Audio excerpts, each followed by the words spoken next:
The Red Sox and the White Sox did it again. 8 years after the White Sox traded Chris Sale to Boston, they essentially made the exact same trade. Garrett Crochet, a young flame-throwing lefty, is going to Boston. Mookie Betts is on the move again. You're going to be shocked what the Dodgers are planning to do with Mookie going forward because he was a pretty good outfielder, a terrible shortstop. He might now be going back to shortstop. And also the Yankees might be in on Kyle Tucker. Houston wants a fat package. They've already kind of said who they want, so stay tuned for that. Before we get started, be sure to leave a like and subscribe if you enjoy the game of baseball, and don't forget to use code Fuzzy on SeatGeek and Underdog Fantasy. Before we talk about the Garrett Crochet trade in depth, I want to talk about some smaller stories, including the fact that the Nationals have officially secured the #1 overall draft pick in 2025, and we can basically already pencil in who's going to get drafted #1 overall. The brother of Jackson Holliday, obviously the son of Matt Holliday, Ethan Holliday. He is a third baseman type of guy, a first baseman type of guy. He's 6'4", already over 200 pounds, so we could very well have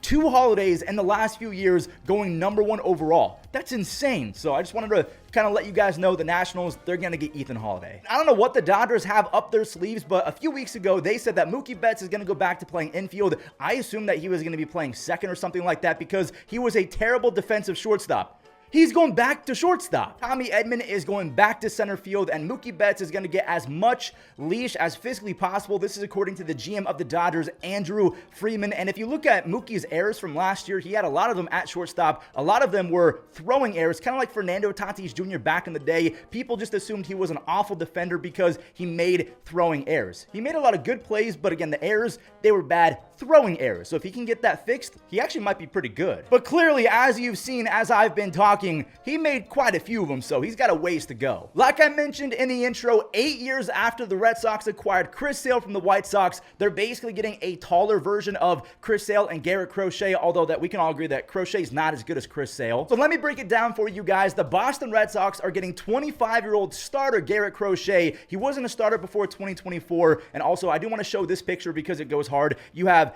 Garrett Crochet standing with Tanner Houck and Jarren Duran at last year's All-Star game. I mean, they basically told us the future before it happened. Once upon a time, as a reliever, Garrett Crochet completely skipped the minor leagues. He was drafted 11th overall in 2020, and he debuted 2 months later. Fast forward to 2024, again, I thought that he was going to be the closer for the White Sox, but he became one of 3 starters in the history of baseball to have 200-plus strikeouts without reaching 150 innings pitched in a single season. I know that sounds mythical and borderline impossible, but yes, he did that. He threw 146 innings last year and racked up 209 strikeouts. Also, the walks per 9 were at 2.0. That is tiny. That is minuscule. We haven't seen that amount of strikeouts with that low amount of walks since sticky stuff Garrett Cole back in 2019 when he was on the Astros. Like, we're talking bearded Garrett Cole when this meme went viral. Like, you go on Twitter, you're going to see this meme almost every other day. The Red Sox get their brand new ace. Tanner Houck is fun. Brian Bayo, he's getting a lot of money, but those guys are not better than Garrett Crochet. Let's get that out there. Also, Cutter Crawford, he's not better than Garrett Crochet either. Don't forget, though, Garrett Whitlock, they call him the Warlock. He's coming back in 2025. Now, I've seen a lot of interviews and press conferences from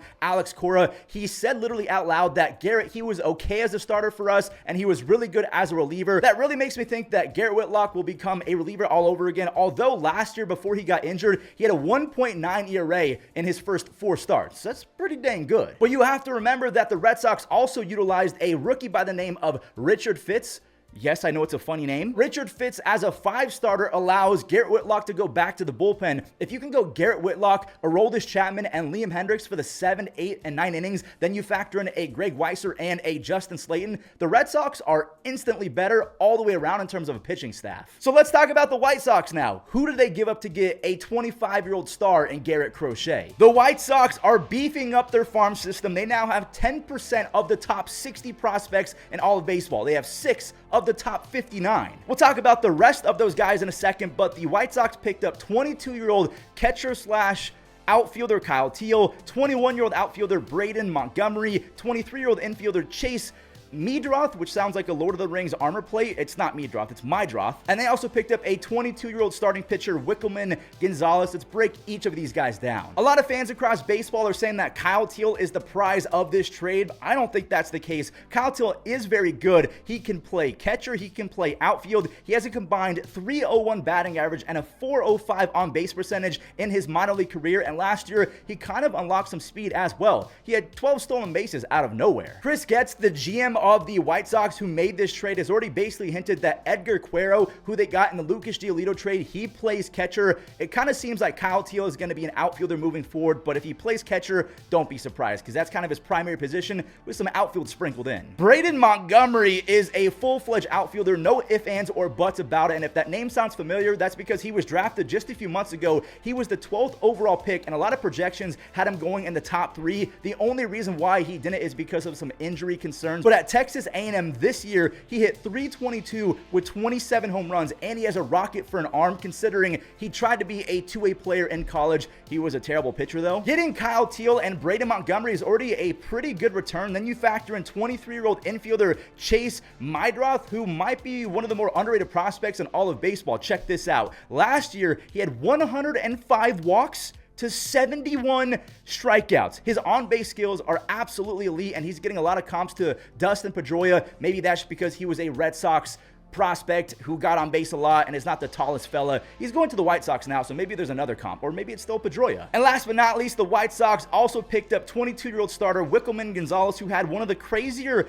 pitching lines I've ever seen back in 2023. Listen to this. He had a 5.8 ERA in 63 innings, which means that he was a trash can. He was awful. But in 63 innings, he had 105 strikeouts. His biggest bugaboo was not giving up hits. His hits per 9 was actually pretty good. It was walks. He was walking 6 hitters per 9 innings. So that's the trade. Garrett Crochet goes to the Red Sox in exchange for 4 prospects, and with the top 2 prospects that the White Sox got, they now have 6 top 60 prospects. At number 16, Noah Schultz. Number 25, Kyle Teel, who they just picked up. 30, Hagen Smith. 37, Colson Montgomery. This is going to get confusing. We have Braden Montgomery at 54, and then Edgar Quero, who is the catcher they got in that Lucas Giolito trade. The White Sox are building something pretty good down on the south side. Not gonna lie, I was starting to feel bad for my editor, Pesky Talk. Make sure you guys go sub to him. He's in the comments somewhere down below, but he's a Red Sox fan. They were losing out on everyone. I was starting to feel like he was a Guardians fan. So let me know, who do you think won that trade? Because now,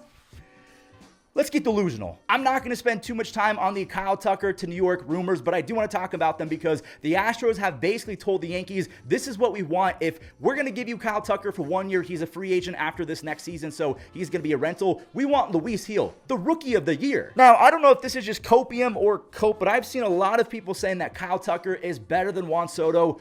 Are we watching the same game? Kyle Tucker's reads off the bat defensively are definitely better, but let's stop pretending like he's Ichiro Suzuki out there. He's not that fast, and Juan Soto actually has a pretty good arm. It kind of matches Kyle Tucker. But defense aside, since 2021, Kyle Tucker has a 19.1 F-WAR. You know, the stat that Major League Baseball uses to give out awards, Fangraphs WAR. He also has a 685 OPS in the playoffs. Juan Soto, in the same stretch, since 2021, has a 24.6 F-WAR and an almost 930 OPS in October in the playoffs when it matters the most. I just wish that Yankees fans would say that, hey, Kyle Tucker's very good. He would be an excellent replacement for Juan Soto, as opposed to he's just flat out better than Juan Soto.